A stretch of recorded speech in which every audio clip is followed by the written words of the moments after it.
Look, I'm not saying the Galactic Educational Initiative was a bad idea.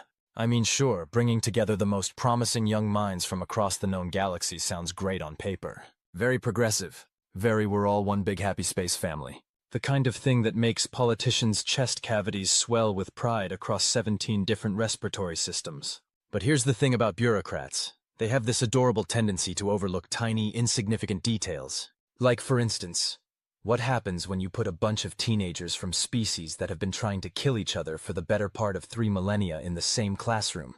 Spoiler alert, it gets weird. My name's Alex Hendricks, and I had the dubious honor of being one of exactly 3 humans selected for the program. 3. Out of 8 billion screaming primates on a little blue-green rock that most of the galaxy still considers a developing world. The selection committee's exact words, not mine, though I suspect they meant it more like charmingly primitive than economically disadvantaged. The Centauri Academy station was everything you'd expect from a joint venture between 7 major galactic powers. Imposing, expensive, and designed by committee. Picture the ugliest government building you've ever seen. Then imagine it had a baby with a space station. And that baby was raised by very wealthy, very neurotic alien architects with no concept of color coordination. Our dorm room, and I use the term room generously here, was a marvel of diplomatic engineering.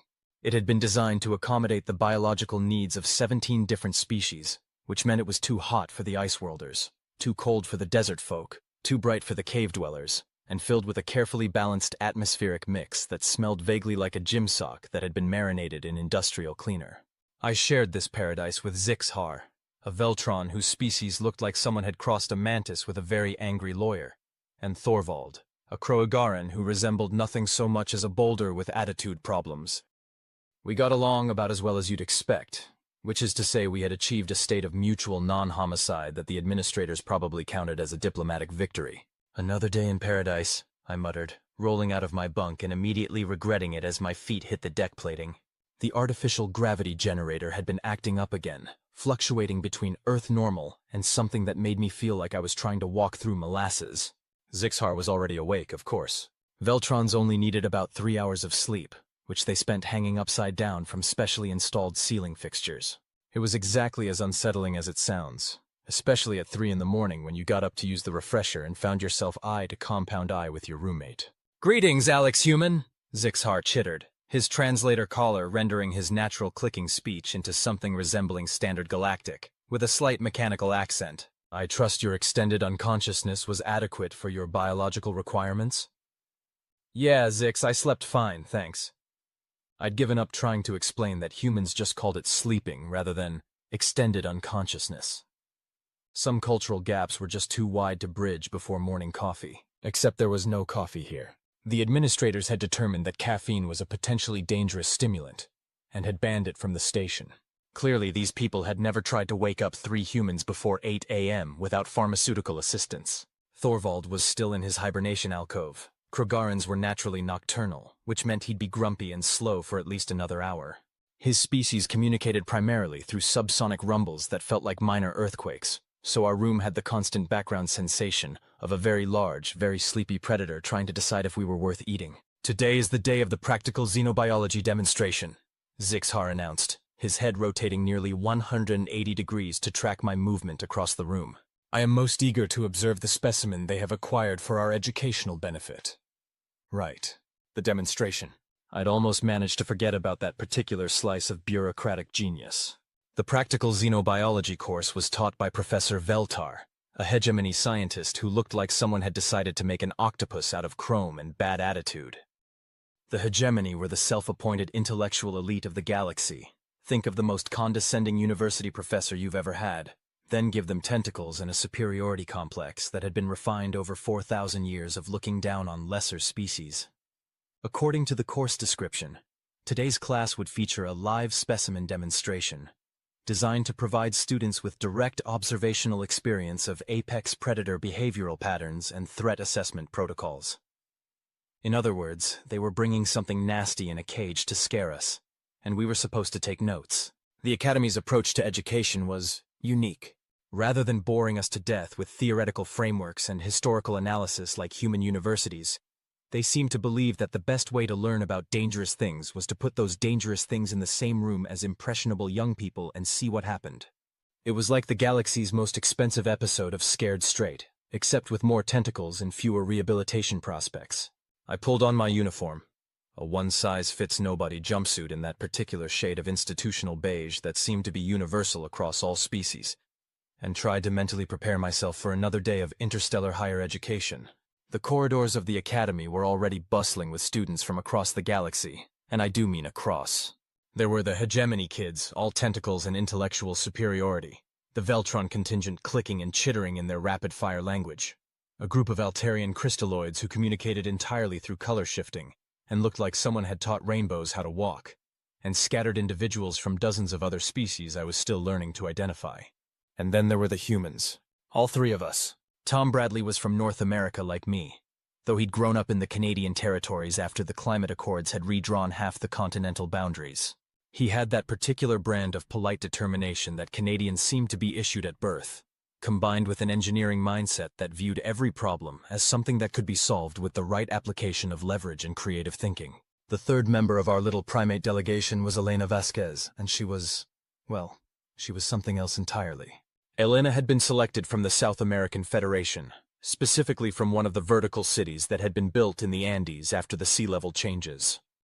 She was small, maybe 5'2" on a good day, with dark hair that she kept in a practical braid and eyes that seemed to catalog everything around her with the systematic thoroughness of someone who had grown up in an environment where paying attention to details meant the difference between life and death. But here's the thing about Elena. She was absolutely fearless. Not in the reckless, adrenaline junkie way that gets people killed doing stupid stunts. No, Elena had the kind of fearlessness that came from having stared down actual monsters and decided they weren't all that impressive. The mountain cities had problems that most of the world didn't talk about. Things that came down from the high peaks when the weather got bad. Things that the government officially didn't acknowledge existed, but that required specialist knowledge to deal with. Elena had that knowledge. I'd figured this out during our second week at the academy, when a maintenance malfunction had caused one of the environmental systems to fail. The emergency lighting had gone out, leaving most of the corridor in near complete darkness. The other students, myself included, had done what any reasonable person would do in that situation. We'd stayed put and waited for the emergency crews to fix the problem. Elena had disappeared into the darkness and returned 20 minutes later with a toolkit and a complete diagnostic of the problem. She'd bypassed 3 separate safety protocols, rewired 2 critical systems, and had the lights back on before the maintenance crews even arrived. When asked how she'd known how to do that, she just shrugged and said that things broke all the time in the mountain cities, and if you wanted them fixed, you learned to fix them yourself. The administration had given her a commendation for initiative and problem-solving skills. The rest of us had quietly made a note not to get on her bad side. The practical xenobiology classroom was one of the academy's larger spaces, designed to accommodate both the diverse seating requirements of 17 different species and whatever educational specimens the professors felt like bringing in on any given day. The ceiling was higher than most rooms, extending up into a shadowy dome that housed environmental controls, observation equipment, and what I strongly suspected were automated defense systems. Because nothing says quality education like having turret guns pointed at your head while you take notes. Professor Veltar was already present when we arrived, his chrome-colored tentacles manipulating a series of control interfaces with the fluid precision that only came from having literally 8 arms to work with. His voice, when rendered through the translation system, had the particular tone of someone who had spent decades explaining simple concepts to stupid students, and had long since given up on the idea that any of them would ever understand. "Students," he announced without looking up from his controls. "Today you will observe a live specimen of Thoraxian Voidhound. Classification: Apex Predator. Threat level: Extinction class. Recommended encounter protocol: immediate evacuation followed by orbital bombardment." Well, that sounded perfectly safe and reasonable. "The specimen," Professor Veltar continued, still not looking at us, "was captured during a routine planetary sterilization operation in the Outer Rim. It has been in various forms of containment for approximately 6 standard months, though it has been in stasis for the past 72 hours to ensure safe transport to the Academy. It is currently contained within a Class 7 containment unit equipped with neural suppression fields, atmospheric controls, and emergency incineration protocols." A Class 7 containment unit, for those keeping score at home, was the kind of thing they used to transport weapons of mass destruction. The fact that they needed one to hold a single animal was either very impressive or very concerning, depending on your perspective.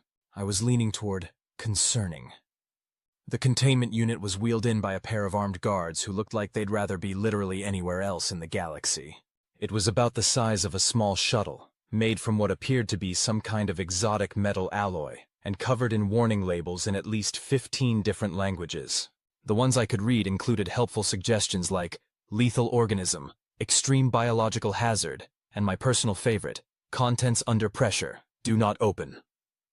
Through a small viewing port in the front of the container, I could see something moving in the darkness inside. Something large and angry and possessed of entirely too many teeth.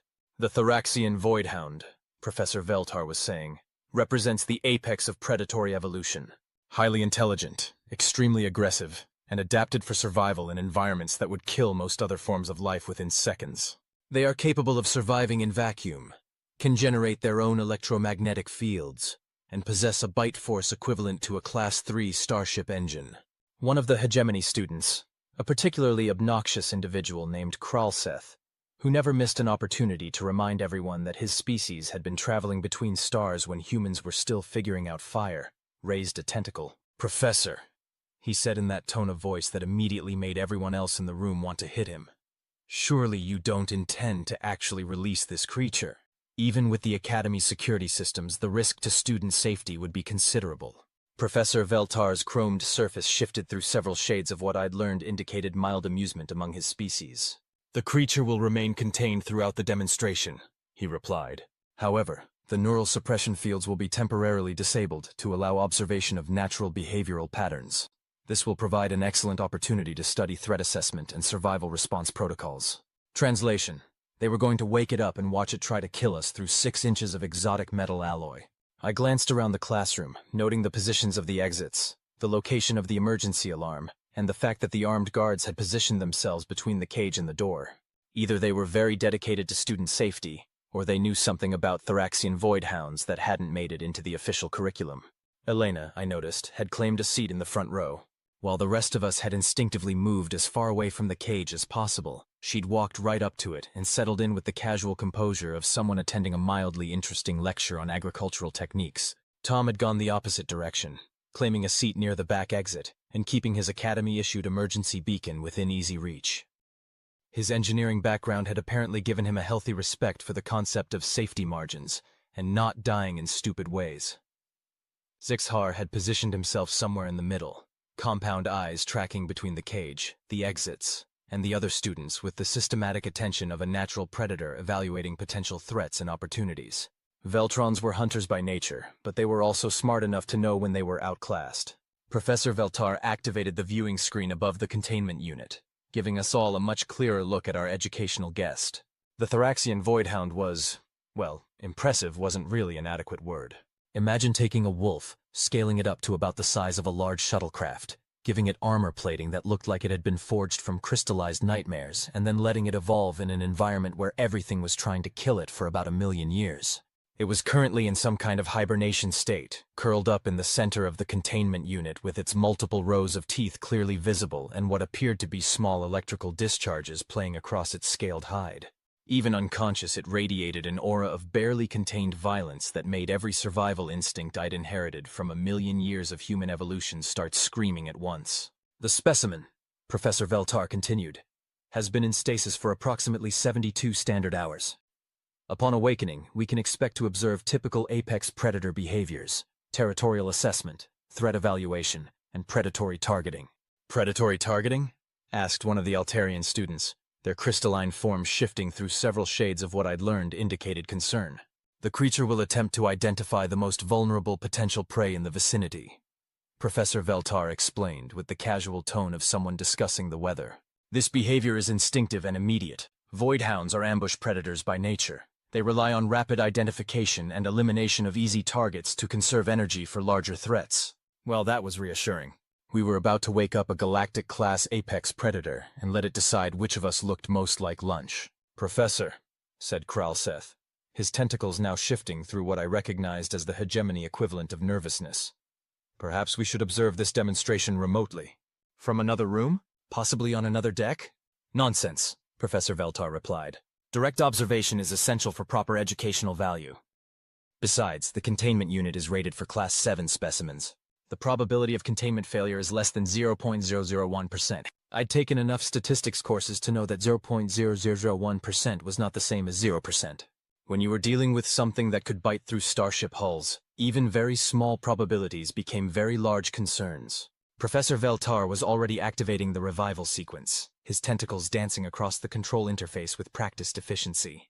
Inside the containment unit, I could see various systems coming online. Atmospheric processors, gravity generators, and what looked suspiciously like a set of cameras designed to record whatever was about to happen. Initiating neural suppression field reduction, the professor announced. Students, please observe carefully. Note the creature's immediate behavioral patterns upon awakening. The effect was immediate and disturbing. The electrical discharges across the Voidhound's hide intensified, shifting from a steady glow to rapid stroboscopic flashes. Its breathing changed from the slow, deep rhythm of hibernation to something faster and more alert. And then, with a movement that was far too fluid for something that large, it raised its head and opened its eyes. I've seen some unsettling things in my life. I'd been present during the Australia incident, when the continent's automated defense grid had achieved temporary sentience and tried to negotiate its own independence. I'd watched footage from the Venus colonial disaster, where an entire terraforming operation had been consumed by something that the official reports still listed as environmental factors. But I had never seen anything look at me with the kind of focused, intelligent malevolence that was currently emanating from the Thoraxian Voidhound. Those eyes, and there were 6 of them, arranged in 2 rows across a skull that looked like it had been designed by someone with a very thorough understanding of applied violence, swept across the classroom with systematic precision. It was evaluating us, categorizing us, deciding which of us would make the best appetizer, and then its gaze fell on Elena. What happened next was unusual. The Voidhound's aggressive posture changed immediately. The electrical discharges across its hide dimmed to almost nothing. Its multiple rows of teeth, which had been prominently displayed in what was clearly a threat display, disappeared behind closed jaws. And then, in a move that violated everything we'd just been told about apex predator behavior, it pressed itself against the viewing port and made a sound that could only be described as whimpering? Fascinating, Professor Veltar murmured, his tentacles moving rapidly across his recording equipment. This is highly irregular behavior for the species. Elena, meanwhile, had stood up from her seat and approached the containment unit. The armed guards immediately moved to intercept her, but she held up a hand in a gesture that somehow managed to convey both authority and reassurance. "It's okay," she said, her voice carrying that particular tone of calm competence that I'd noticed she used whenever something mechanical was breaking down. "It's not aggressive." "Student Vasquez," Professor Veltar said sharply, "please return to your seat immediately.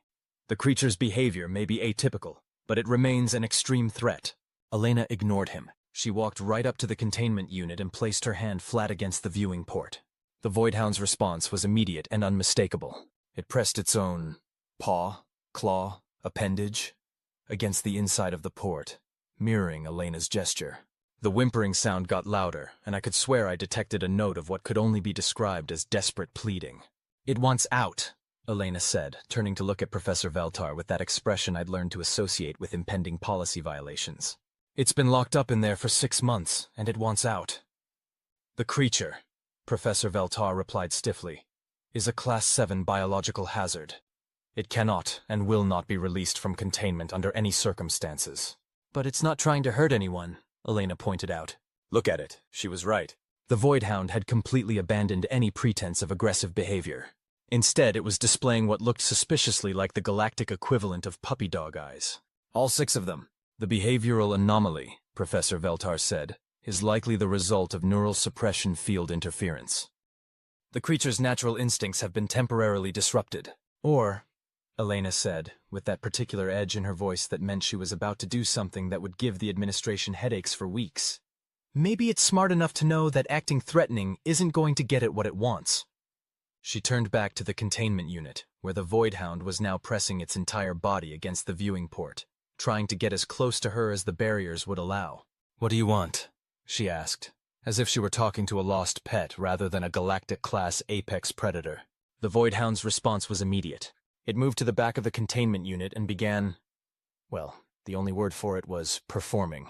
It executed a series of movements that looked like a combination of martial arts forms and interpretive dance, displaying an agility and grace that was frankly impossible for something that size. Then it returned to the viewing port and looked at Elena expectantly. "It's showing off," Elena said, wonder evident in her voice. "It's trying to impress me." "That is," Professor Veltar announced, "absolutely impossible. Thoraxian voidhounds are not social creatures. They do not form attachments, they do not seek approval, and they most certainly do not show off for other species." Elena raised an eyebrow.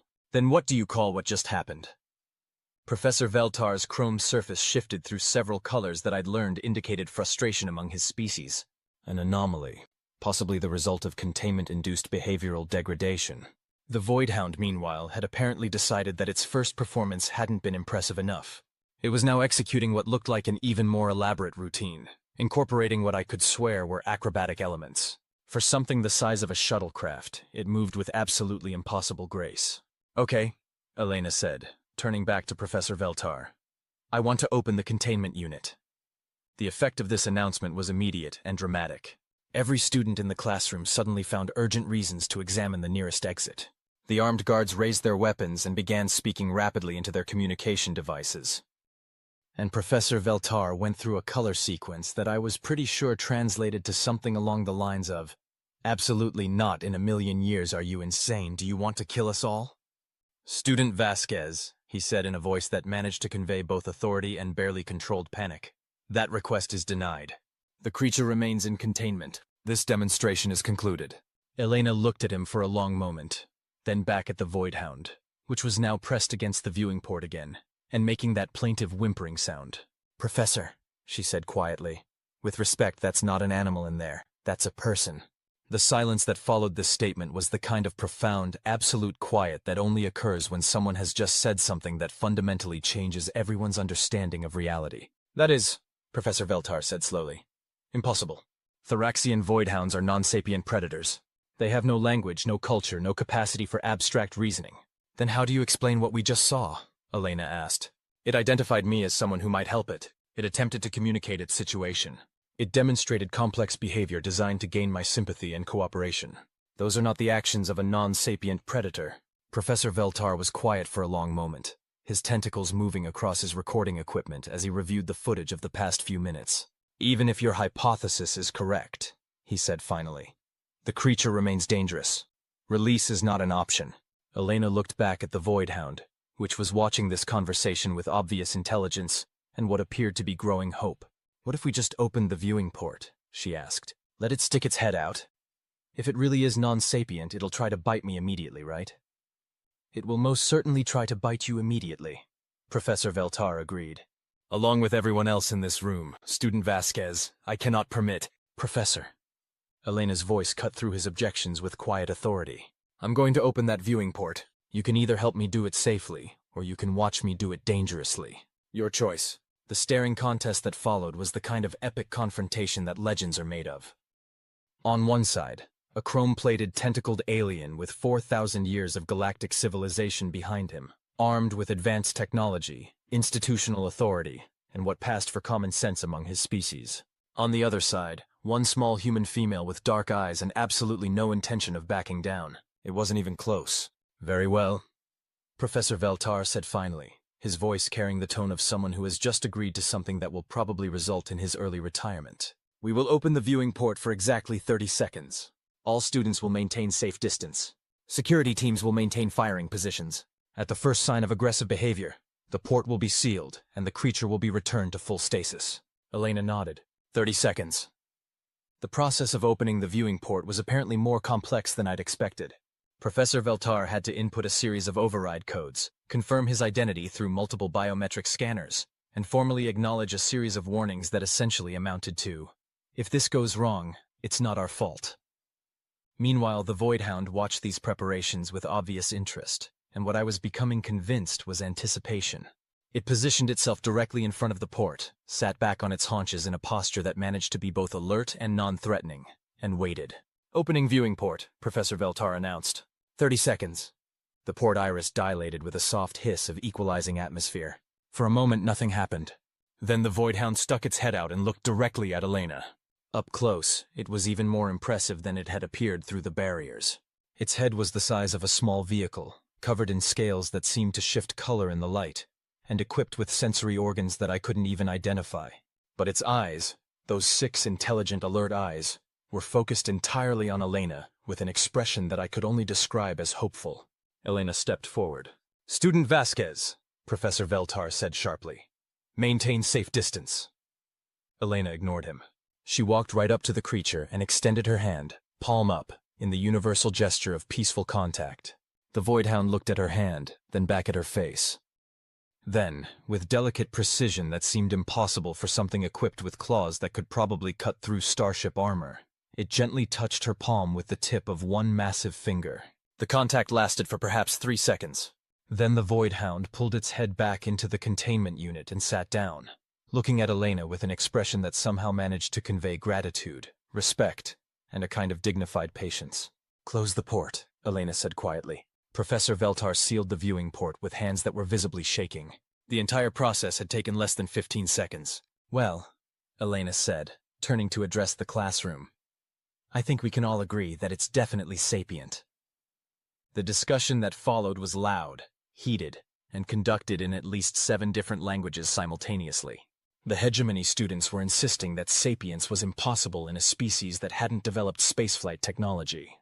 The Veltron contingent was arguing about the relationship between intelligence and social organization. The Altarians were shifting through color patterns so rapidly that their translator collars couldn't keep up. In the middle of it all, Elena walked back to the containment unit and sat down in front of the viewing port. The Voidhound immediately moved to the front of its enclosure and settled into a position that mirrored hers. They sat there looking at each other while the rest of us argued about xenobiology and classification protocols. "Elena," I said, walking over to where she was sitting, "what exactly are you thinking?"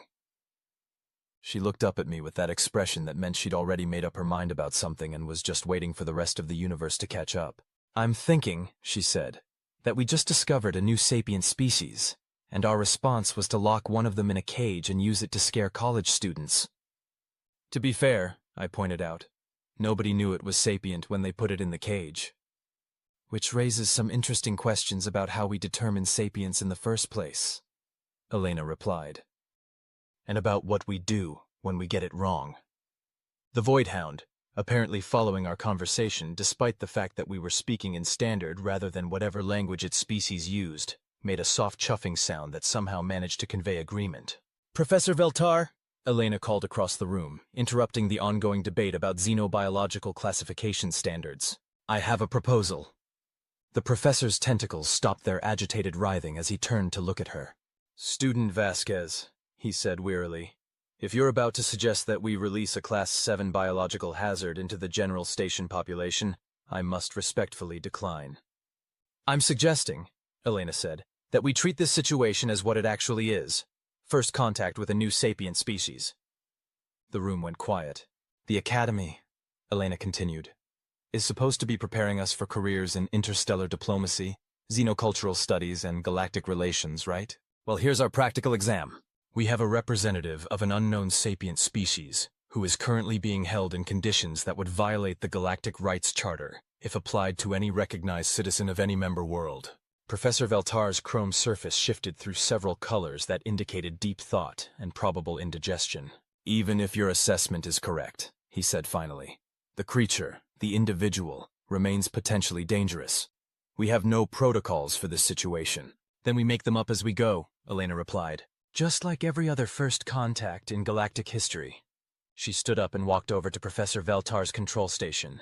"What are the individual's basic biological requirements?" she asked. "Atmosphere, temperature, nutrition, space requirements?" Professor Veltar's tentacles moved across his interface, calling up data files. "Atmospheric requirements are surprisingly flexible," he said, reading from the display. "The species appears adapted for survival in various environments. Temperature preferences indicate comfort with ranges suitable for most standard humanoid species. Nutritional requirements." He paused. "Actually, the dietary information is incomplete. Most data was gathered from combat encounters rather than biological surveys." "What about space requirements?" Elena asked. "Unknown specimens observed in the wild were typically encountered in territorial ranges spanning several hundred square kilometers."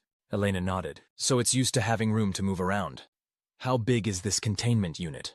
"Approximately 40 cubic meters of internal space." And how long has it been confined? The initial capture was conducted approximately 6 standard months ago. The individual has been in various forms of containment since that time. Elena was quiet for a moment, looking back at the containment unit where the Voidhound was watching our conversation with obvious interest. 6 months, she said finally. 6 months in what's basically a closet, for a creature that's used to having hundreds of square kilometers of territory.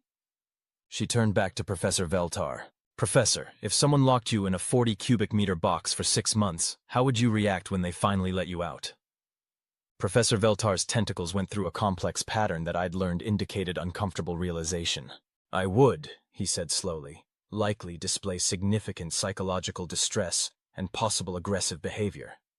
But this individual didn't, Elena pointed out.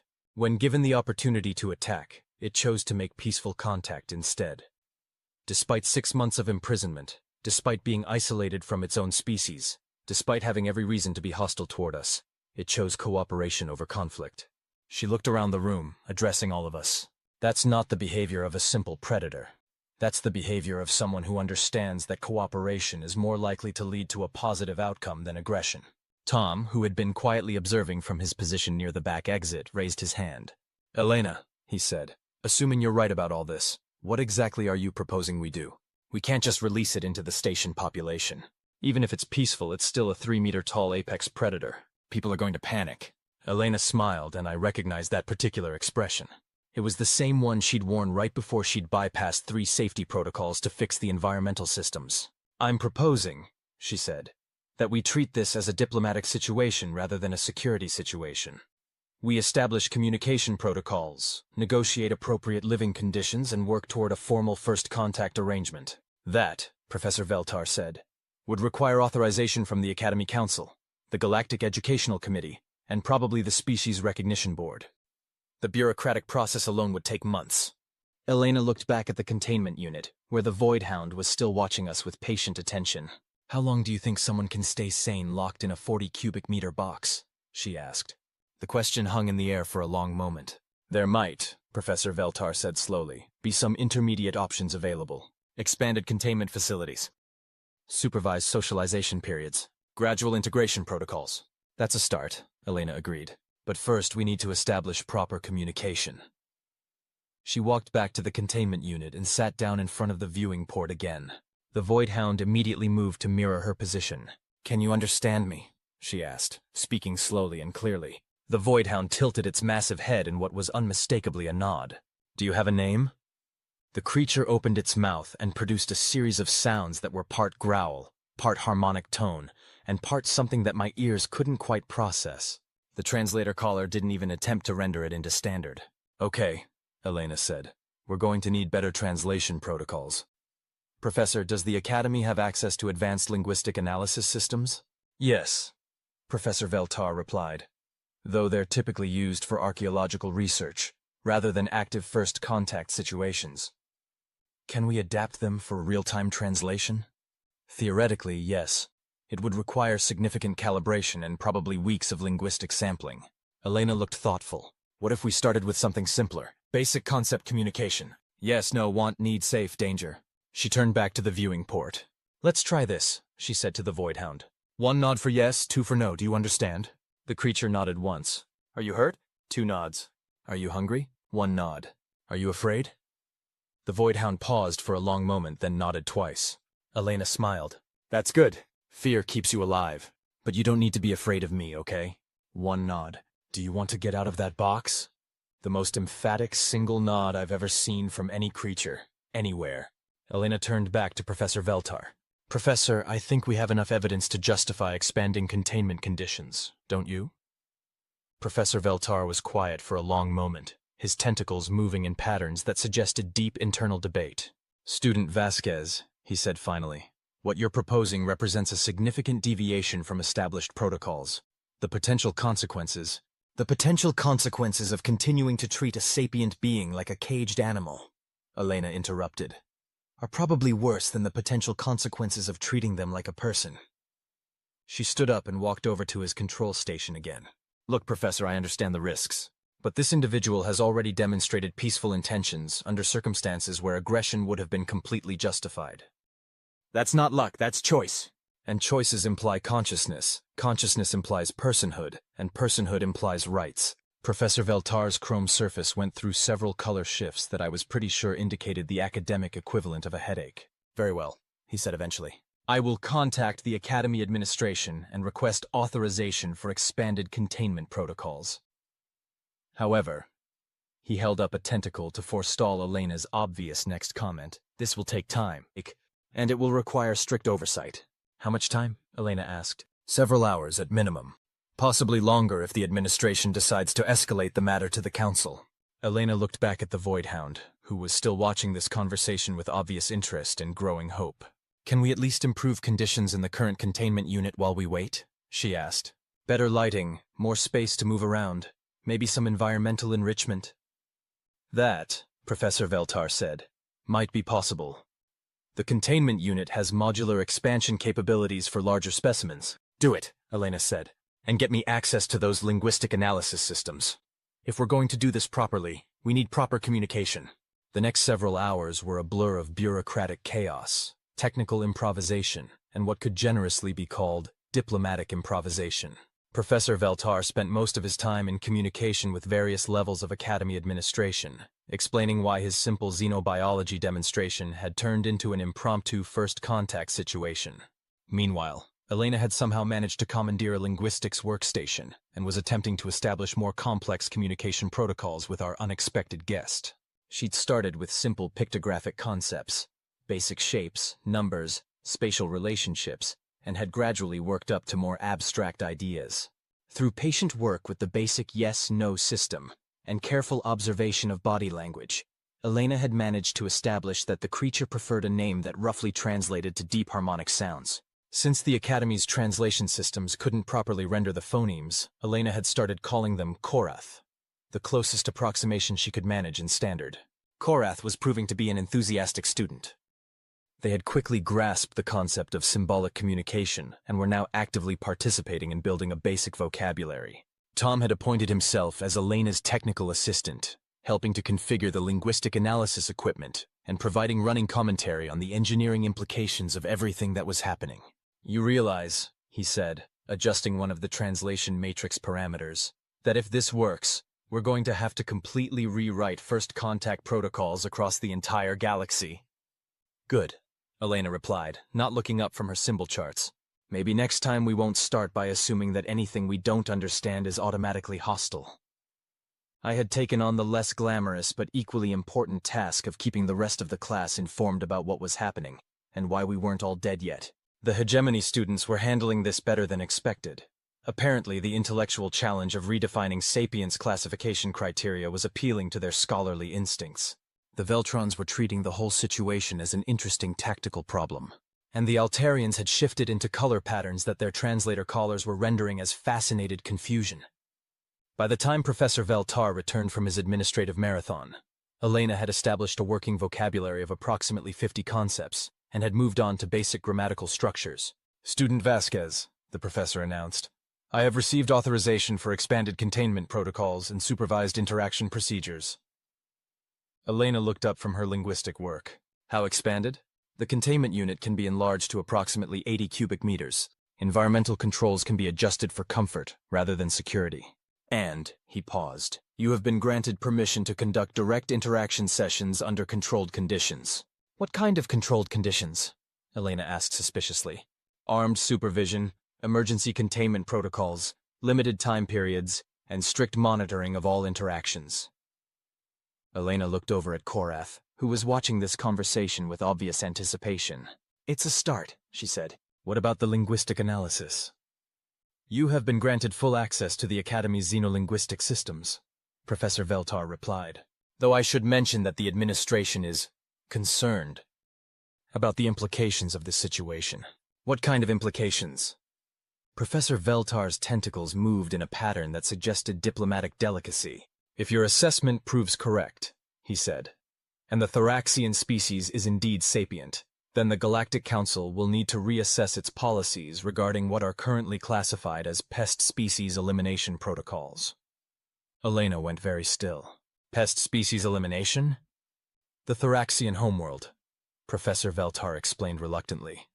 was subjected to orbital sterilization procedures approximately 18 months ago. The entire ecosystem was deemed too dangerous for colonization, and the indigenous predator species were classified as an existential threat to galactic expansion in that sector. The silence that followed this revelation was the kind of profound quiet that occurs when someone realizes they've been complicit in something terrible. How many? Elena asked quietly. The estimated population was approximately 12 million individuals. Elena was quiet for a long moment, looking at Korath through the viewing port.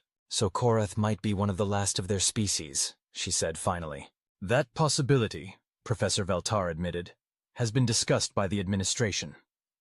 Elena stood up abruptly and walked over to the containment unit.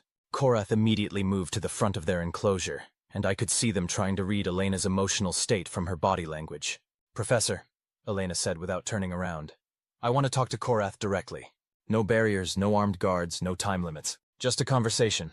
Student Vasquez, Professor Veltar replied. That request cannot be approved. The safety risks, Elena interrupted, are acceptable, and they're mine to take. She turned to face the class. Everyone who wants to leave should leave now, she announced. In about 5 minutes, I'm going to open that containment unit and have a conversation with Korath. Anyone who's not comfortable with that should find somewhere else to be. The response was immediate and predictable. About half the class headed for the exits, including most of the hegemony students and several others who clearly felt that discretion was the better part of academic valor. The rest of us stayed. Elena, Tom said, are you absolutely sure about this? Elena looked back at Korath, who was watching these preparations with obvious intelligence and what appeared to be nervous anticipation. Tom, she said, 6 months ago this individual was living free on their homeworld. Then we showed up, decided their entire species was too dangerous to exist, killed everyone they'd ever known, captured them, and stuck them in a box to be used as a teaching aid for alien college students. She walked over to Professor Veltar's control station. If they wanted to hurt us, they've had plenty of reasons. The fact that they're still trying to communicate instead of trying to kill us tells me everything I need to know about their character. Professor Veltar was going through color changes that indicated extreme distress. Student Vasquez, he said, I cannot permit this. The liability issues alone.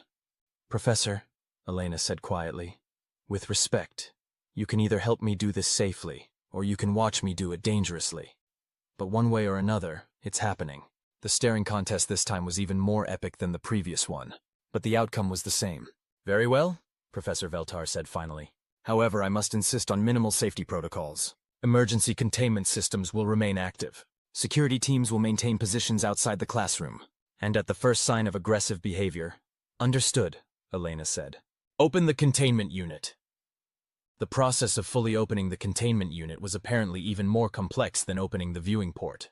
Professor Veltar had to input a series of override codes that looked like they'd been designed by particularly paranoid security specialists, confirm his authorization through multiple biometric scanners, and formally acknowledge warnings that essentially amounted to, if everyone dies, we warned you this was stupid. Meanwhile, Korath was watching these preparations with obvious anticipation. They had positioned themselves in the center of the containment unit, sitting in a posture that managed to be both alert and non-threatening. Opening primary containment, Professor Veltar announced. All safety protocols remain active. The front panel of the containment unit retracted with a soft hiss of equalizing atmosphere. For a moment, nothing happened. Then Korath slowly, carefully, stepped out of the containment unit and into the classroom. Up close and uncontained, Korath was even more impressive than I'd expected. Standing at full height, they were easily 3 meters tall, with a build that suggested both speed and strength.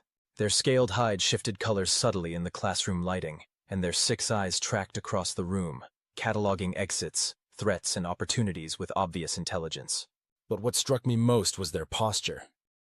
Despite being physically capable of dominating the entire room, Korath had adopted a deliberately non-threatening stance, keeping their claws retracted and their body language open and peaceful. Elena walked toward them slowly, her hands visible and empty. Hello, Korath, she said. Thank you for trusting us. Korath looked down at her for a long moment, then carefully lowered themselves into a sitting position that brought their eyes closer to Elena's level. When they spoke, their voice was a deep harmonic rumble that the Academy's newly calibrated translation system rendered into standard. Thank you for seeing me. The simple dignity of that statement hit me like a physical blow. Here was someone who had lost everything: their world, their people, their freedom. And their first words to us were gratitude for basic recognition of their personhood. Elena sat down on the floor across from Korath, establishing a conversational arrangement that managed to be both respectful and practical. "I'm sorry," she said simply. "I'm sorry about what happened to your world, and your people, and to you." Korath was quiet for a long moment. "Your people did not know," they said finally, the translation system struggling with their complex vocalizations. "To you, we were only monsters. I understand this." "But you're not monsters," Elena replied. "You're people, and we should have recognized that." "Perhaps," Korath said, the translation becoming smoother as the system adapted to their speech patterns. "But recognition requires communication, and we never learned to speak across the void between stars. When your ships came, we fought because fighting was all we knew how to do." They paused, looking around the classroom at the diverse collection of species represented in our class. "But here," they continued, "I see many different peoples learning together. Perhaps there could have been another way." Elena nodded. "There should have been another way, and maybe, if we do this right, there can be a better way going forward." "What do you mean?" Korath asked. Elena looked back at Professor Veltar, who was monitoring this conversation with obvious fascination, and probably writing mental notes for what was going to be the most unusual incident report in Academy history. "I mean," she said, "that you're here, and you're alive, and you're talking to us. That makes you possibly the most important person in the galaxy right now." Korath's head tilted in what I was learning to recognize as their species' equivalent of curiosity. "Important how?" "You're proof that first contact doesn't have to end in violence," Elena explained. "You're proof that communication is possible between species that have never met before. And you're proof that we can do better than we did on your homeworld." She stood up and walked over to the classroom's main display screen. "Professor," she said, "can you bring up the galactic colonization maps?" Professor Veltar's tentacles moved across his interface, and the display filled with a three-dimensional representation of known space, with various colors indicating different political jurisdictions and colonization zones. "There are hundreds of systems out there that we haven't explored yet," Elena continued. "Thousands of worlds that might have intelligent life. And our current protocols assume that anything we don't immediately recognize as sapient is fair game for exploitation or elimination." She turned back to Korath. "But if we can establish formal diplomatic relations with your species, even if you're the only survivor, then we create a precedent. We prove that it's possible to make peaceful contact with unknown intelligences." Korath was quiet for a long moment, their six eyes focused on the galactic display. "You wish me to be an ambassador?" they asked finally. "I wish you to be yourself," Elena replied. "But yes, if you're willing, I think you could be the first ambassador from your people to the galactic community." "And if I am unwilling?" Elena smiled. "Then you're still a person, with rights and freedoms that need to be respected. The choice is yours." Korath looked around the classroom again, taking in the diverse collection of species who were all watching this conversation with obvious fascination. "For 6 months," they said slowly, "I have been a specimen, a teaching tool, a monster in a cage, to be offered the chance to be a person again." They paused. "Yes, I would be willing to try this ambassador role." The cheer that went up from the remaining students was loud enough to probably be heard 3 decks away. Tom was grinning like someone had just solved every engineering problem in the galaxy. Zixar was clicking excitedly in rapid-fire Veltron. Even Professor Veltar was shifting through colors that indicated approval and academic satisfaction. But Elena just nodded, as if this outcome had been obvious from the beginning. "Good," she said. "Then let's figure out how to make this work." What followed was perhaps the most chaotic and inspiring administrative process in galactic history. Elena had somehow managed to turn a xenobiology demonstration into an impromptu first contact situation, and now she was apparently determined to see it through to a proper conclusion. The first challenge was establishing Korath's legal status. According to galactic law, sapient beings couldn't be held in captivity without due process, which meant that Korath was entitled to legal representation, appropriate living conditions, and formal recognition of their rights as a person. The second challenge was figuring out where exactly Korath was going to live while the bureaucratic machinery ground through the process of establishing formal diplomatic relations. The Academy's containment facilities were designed for specimens, not residents, and the student dormitories weren't exactly equipped for 3-meter-tall apex predators with specialized dietary requirements. The third challenge was beginning the process of formal first contact protocols, which involved enough paperwork to deforest a small planet and required approval from so many different agencies that Professor Veltar's tentacles were starting to tie themselves in knots just thinking about it. But Elena had a solution for all of these problems, because of course she did. "Korath," she said, "how do you feel about being a visiting student at the academy?" Korath's head tilted in that expression of curiosity that I was learning to love. "Explain, please." Elena walked over to the academy's course catalog display and called up the relevant information.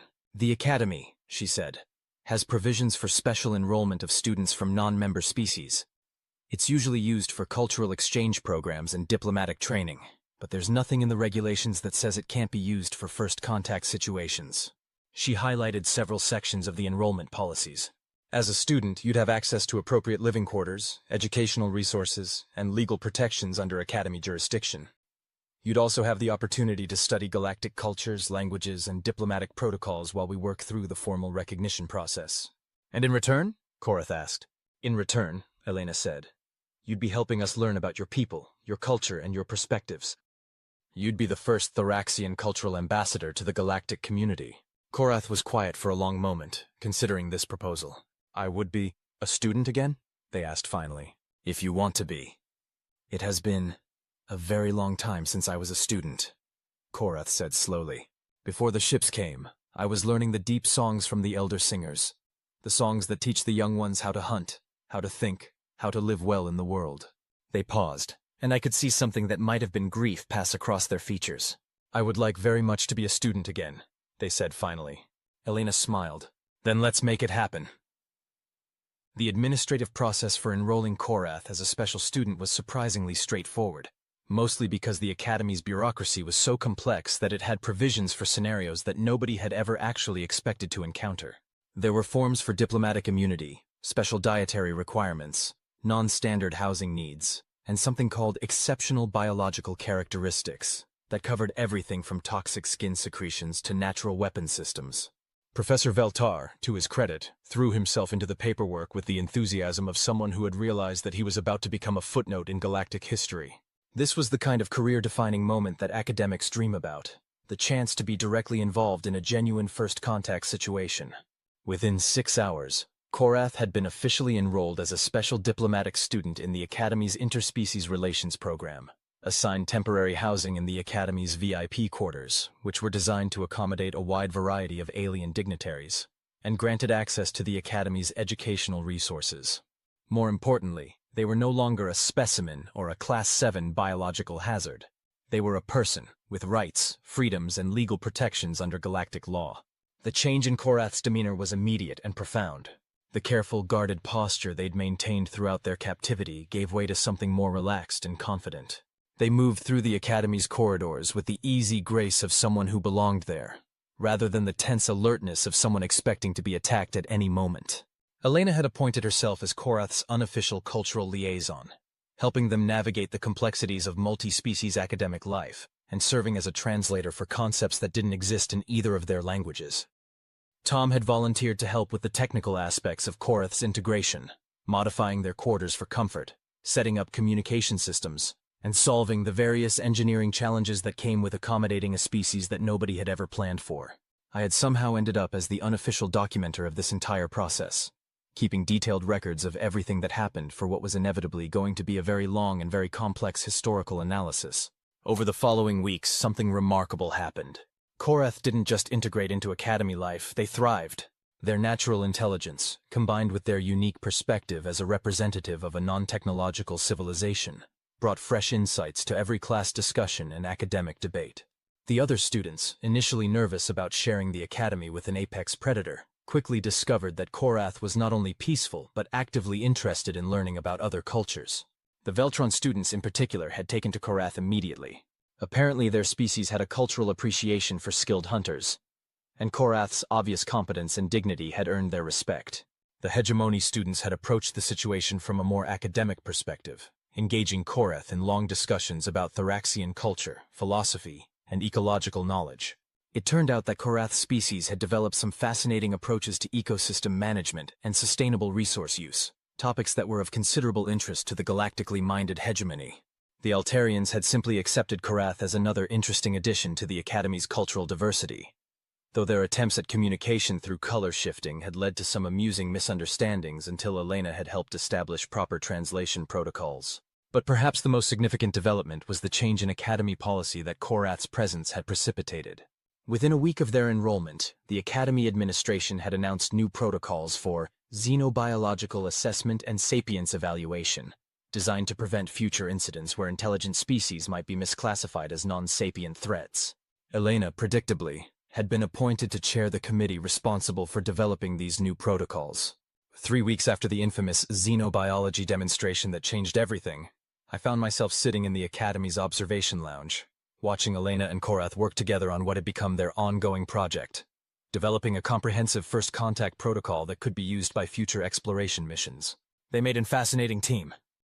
Elena brought her human perspective on practical problem-solving and systematic analysis, while Korath provided insights from the perspective of someone who had been on the receiving end of first contact gone catastrophically wrong.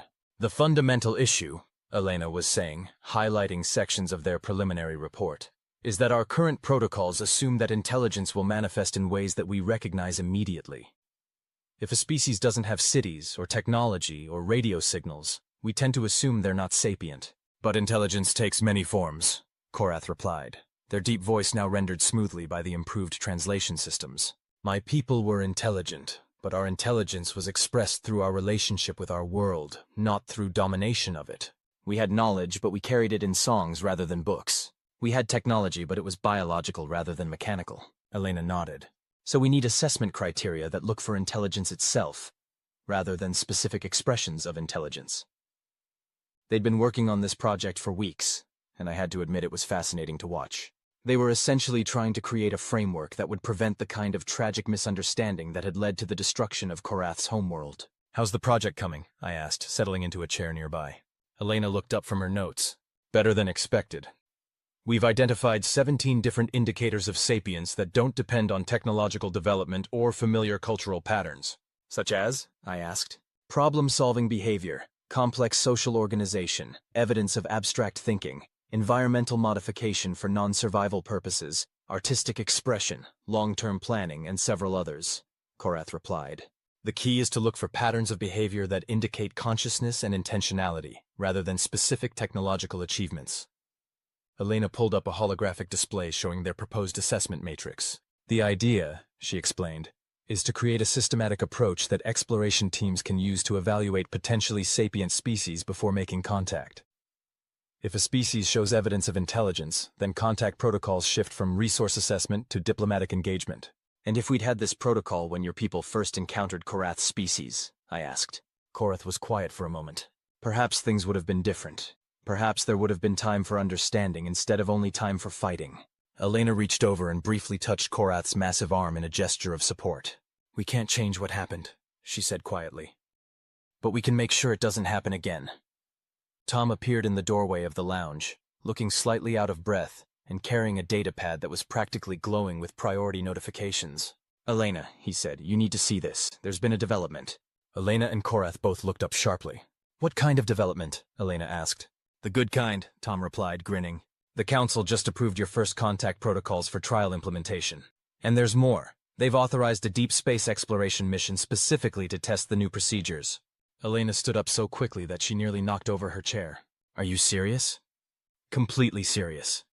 They want to send out a proper first contact mission, with full diplomatic protocols, advanced assessment equipment, and a team trained in the new procedures. Elena looked at Korath. They're actually going to do it right this time.